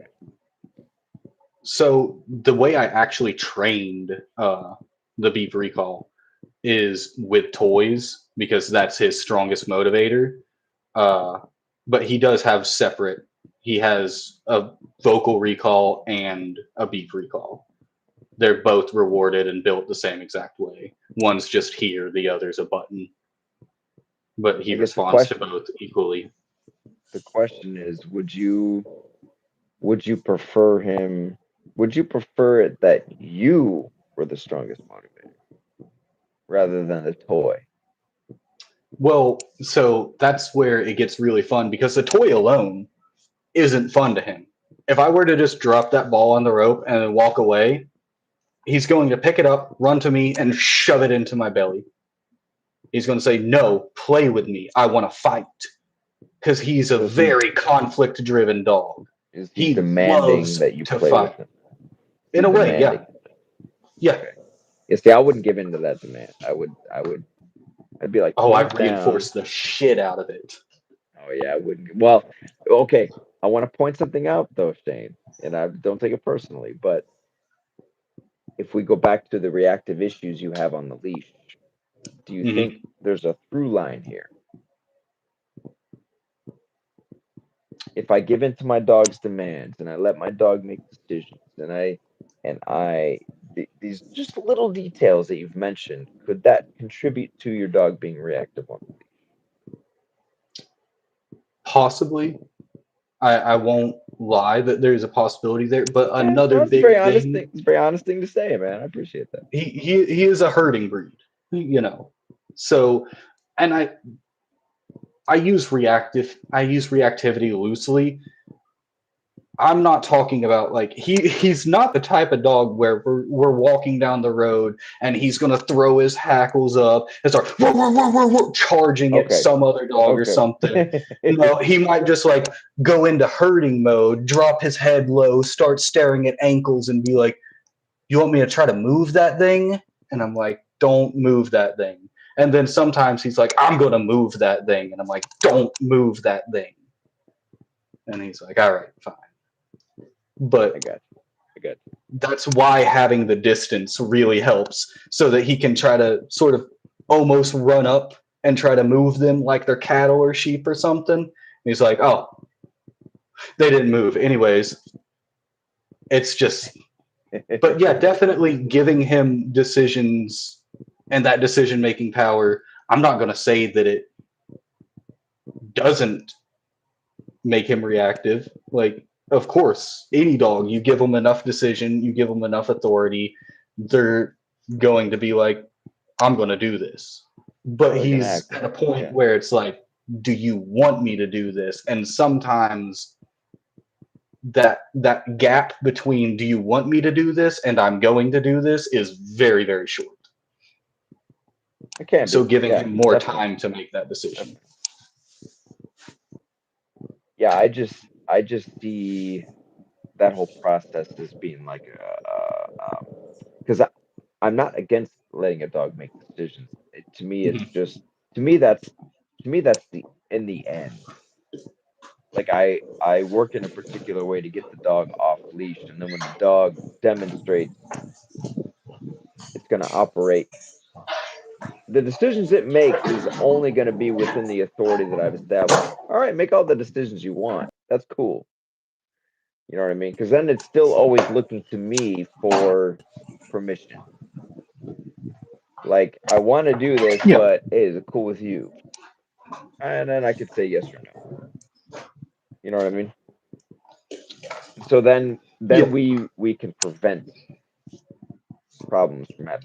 But then I also it creates a lot of trust though, because I trust their like when I like Clark, for instance, or Buck, when they come in here, there's a lot of things I let Goose do that I just trust that she can handle it. But she's still operating on, within the boundaries I've established. But I'm not like guiding the process. You know what I mhm, mean? Like when she interacts with a dog and she's disciplining a dog, I just let that happen. I sit and watch. I think it's fascinating. But she knows what's acceptable and what's not. And if I have to step in and just kind of bring it down a little bit, I will. But I trust her to be able to do things a particular way that I don't need to micromanage that. You know what I mean? mhm. Like I know she's got it. Yeah, And if she's got to discipline a dog, it's like, hey, do what you got to do. I know you got it. mhm. I'll sit by and watch, and if I have to step in, I will. You know, but to me, that's sort of like the outcome. That's at the end. It's like, all right, we've reached this place. You're first in command as far as the dogs. I trust you. You do what you need to do, and then if I have to step in, I will. Other than that, we're good. Yeah. And we're definitely in the whole like freedom aspect, we're on exactly the same page of like it is earned, but I guess like you said, I do it a little bit backwards from what you would. Or you start small and then gradually increase. Yeah, I start yeah, as big as I can trust the dog to be. Uh, Personal dogs, it's different than client dogs. Client dogs, I'm really not going to trust them at all. I I have a little intake form. They tell me like what they're dealing with, and I'm like, all right, cool. I'm just going to assume the absolute worst, and that's why I take it everything back to just we're going to teach the dog yes and no, and from there we can build everything else. But there has to be that yes as well, instead of just don't do this, don't do that, don't do this. That's a very important aspect. If you're going out there and only rewarding your dog for the good things, only rewarding them, and this, sorry, a tangent, but one thing that I absolutely cannot stand seeing, and I've seen it so many times, especially with like the force free trainers and stuff, where they have a dog with reactivity issues and the dog starts to bark or load or do anything crazy. And they're like, "Ooh, here's some food. Look at me. Here's some food." You're just telling that dog, "Hey, what you're doing, keep it up. right, You're right. doing a great It's like job." when people pet and the dog is Yeah. at that Oh, height. it's It's gonna like, be okay, yeah, baby. yeah, Oh. yeah, And I'm like, yeah, yeah. stop It's it. like, don't Stop it, stop it. please. Please don't Stop. touch them. Right. Uh, Yeah. Yeah. See, I understand what you're saying. I guess the only thing I would interject, maybe you could just ponder on it after our mhm. conversation. but because you're saying you wouldn't want to focus on exclusively telling a dog what you don't like. But in doing that, the dog also understands what you do like, Yeah. right? Where if I'm only coming at the dog in this way when it does this, and I'm completely relaxed and everything's good in between, then the dog has no choice but to understand, like, all right, this everything else must be good, but when I do this, it's a problem. Mhm. So just instinctively, the dog understands it's a positive thing in between, right? Because we don't have any issues. I'm not coming at you in a particular way every second. It's just when you do that. You know what I mean? And so it's Yeah. it's just a very easy way for them to understand where the lines are. Like, all right, Yeah. this is a limit, this is a boundary, but everything in between, we're good. We don't have a problem. So the dog, will operate within those lines, understanding, like, all right, if as long as I stay within these lines, it's all positive. You know what I mean? Mhm. And definitely for like a lot of, I like to sort of differentiate between pet dogs and working dogs. I know a lot of people don't, they think they're more or less the same, but pet dogs, 100%. Giving them that sort of like, here's the sort of bubble exist within this, and they're fine with that. They're like, all right, cool, I know what not to do, I'm going to go and do whatever I want to do. But you get certain dogs that what they want to do is what you're telling them no, and you tell them no, don't do that, they're going to find something else you don't like, something Right. else you don't like, something else That's you don't where like. that's where the power struggle lives, though. Okay. That's the power struggle. So, because Clark is that way, not so Hmm. Buck is more so that way. Grizzy was that way. Clark not so much. He is a little bit, but to me, I boil that down to the dog. The dog wants control of something, and so if I am saying, "Don't do this, don't do that, you can't have that," the dog is Hmm. really just looking for something to soothe Fight that with side you of it. about. Like I said, it wants control over something. So if I eliminate its ability to gain control over something, then the dog becomes very disagreeable over that. But it's bringing out that side of itself. So I can confront it. So Hmm. this is where the power struggle lives, where I'm saying you can't control anything around here because this is my domain. I control it. Now the dog's going to battle me, which is what I really want at the end of the day. And once we battle and we come through on the other side, the dog understands, like, all right, this guy's number one. I submit. I can't control anything here. I give in. Now we can make progress because the dog is submitting to me, and the dog is not. It's giving up this impulse it has to control something, and it's saying, "I yield to you. All right, you let me. You are the stronger of the two of us. This power struggle. As many times as I try to engage in it and win, I lose. So you are showing me between the two of us. Again, this is a nature thing, strength and weakness. Hmm. So the dog's trying to figure out between the two of us who's the stronger. And if I consistently demonstrate that, all right, fine. All right, I follow you. You control everything here. And then we can begin to work. We can begin to actually get somewhere. Clark is that way. Like I said, Buck's a little bit, and Buck is a puppy, but he is Yeah. definitely more like that. Grizzy, I don't know if you've seen videos with Grizzy. Grizzy was definitely like that. But I've had so many dogs come in here with that same mindset, and I do the same thing with them. But we also end up in the same place where that dog is finally like, all right, I'm done fighting. I give in. You're in charge. I'm going to try to stop, or I'm done. done trying to battle you over things because clearly it's not going. I'm not going to win. Yeah, I can. I think there's a nuance to that because I think, Oh, there's definitely nuance. Absolutely, there's definitely yeah, nuance to it. letting a dog have no form of control can.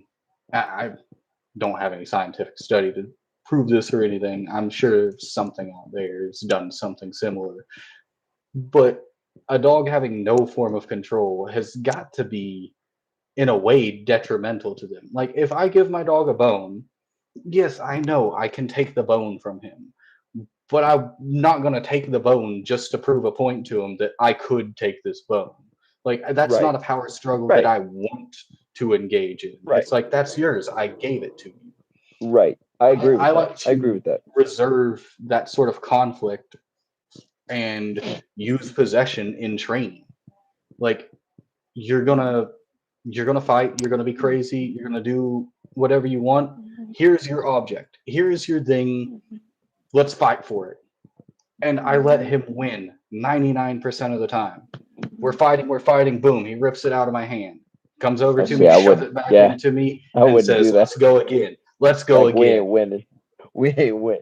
The dog ain't But winning. here's the We ain't important winning. part. I tell him out immediately. Is it like Immediately. is that like possession games from Ivan Blabanov? Is that where you is that Yeah, yeah, I kind of along those love lines? Ivan Balabanov.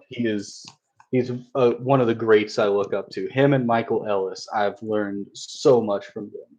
But yeah, it's literally possession games. It's this is still your object, but when I say out, the game pauses, and now you're going to have to perform tasks for me. And then boom, here's your object again. Let's fight for it. Oh, cool, you won.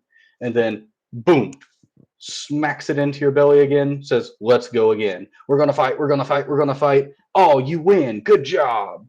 Smacks it back into you. We're going to fight out. All right, cool.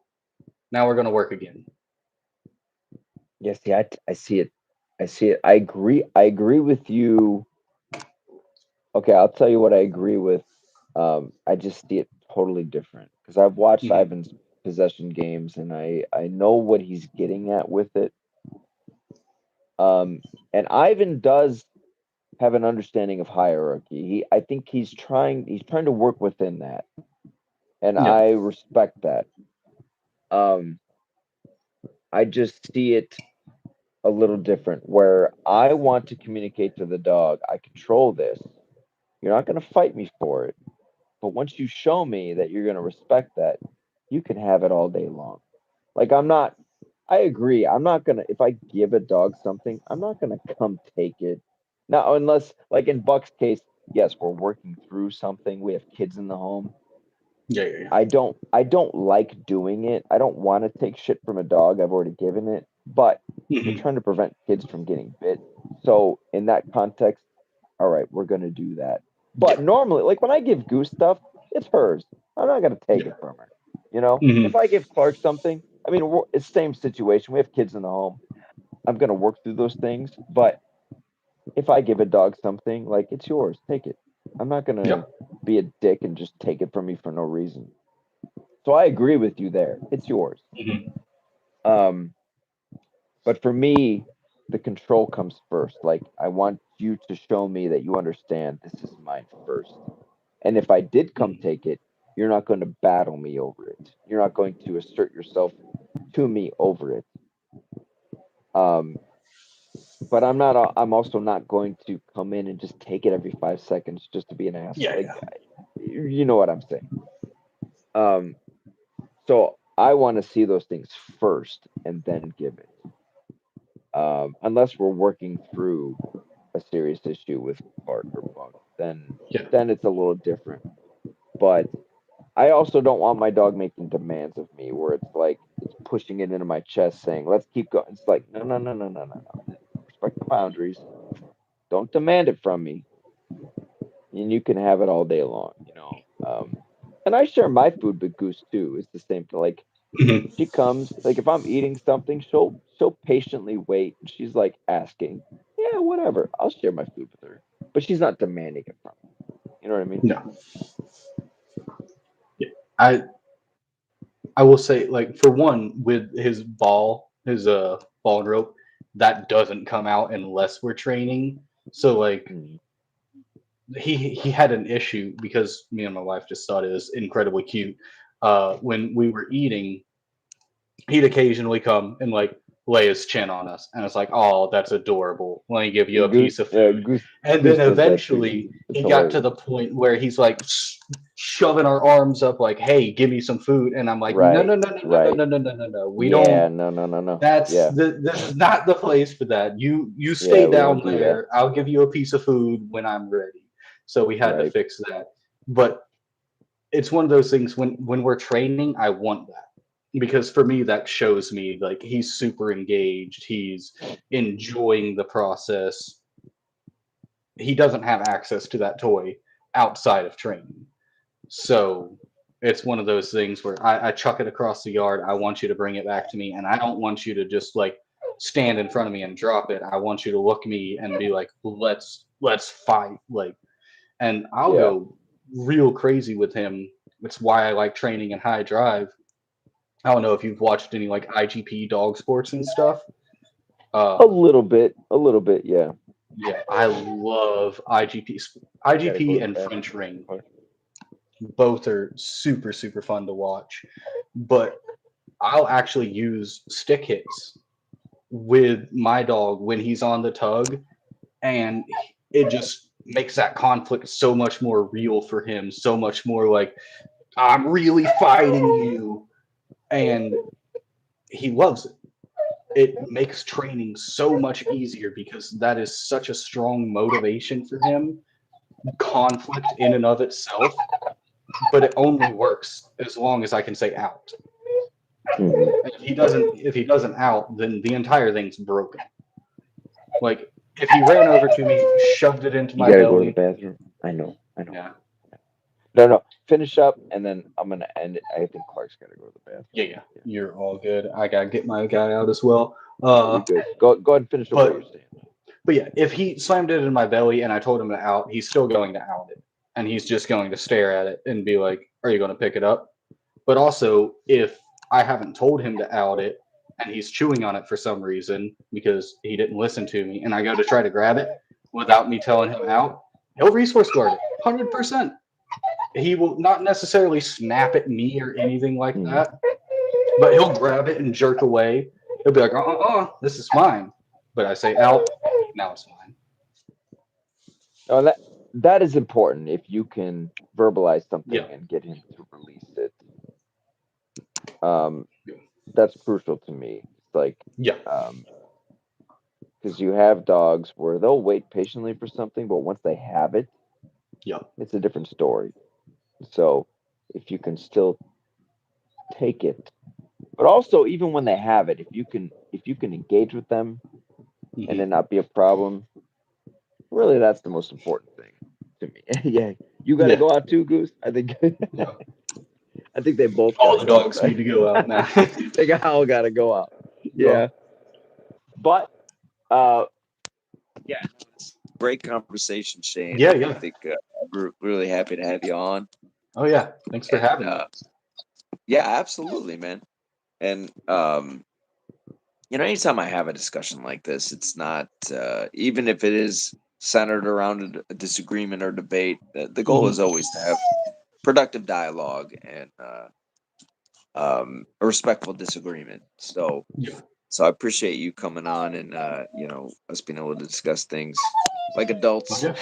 Yeah. And you know, but if there's any last things you want to say, you go ahead and if any or I don't know, do you have anything dog training related, Shane, that you Yeah. So I have a other YouTube channel called Healing and Healing. okay. Like healing, like medical healing, and I then might have healing, like actually dog run healing. across that. Healing and healing. Yeah. Okay. Yeah. I released just a few shorts. I had to like kind of take a break to really focus on training my dog, but I've got a whole bunch of content, or at least like raw footage that I'm translating into content. So I'll be uploading some new videos soon. Probably start doing some lives of just like training sessions and Okay. everything. So that's where you guys could find me. Uh, but in closing, yeah, it was a great talk. Really, Definitely, man. really enjoyed the conversation. I'm always happy to talk dogs. And again, yeah, just thanks for having me on.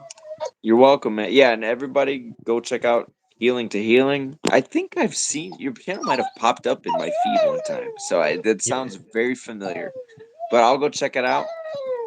But okay. Shane, I Yeah, really appreciate your time, man. Appreciate it. I know, man. We're gonna yeah, I know. Appreciate your time, man, and thank yeah, you so much for the great conversation. We'll certainly do it again. This was great. yeah, And maybe next time we can go over some clips or something, and yeah. Would love we can that dive into some specifics. for sure. Yeah, for sure, man. All right, Shane. Have a great night, man. Thank you so much for You coming as on. well. Hey, you're well. Yeah, also, Will. Thank you. Excellent discussion. Definitely compliments Yeah, to you as well, Shane. Thank you so much, man. thank you. All right. Have a great Sunday. Yes. Have a great Sunday Yeah, night, so, man. Everybody have a all great right. Sunday night. Thank you so much for Will joining. do. You as well. See you. All right. You guys take care.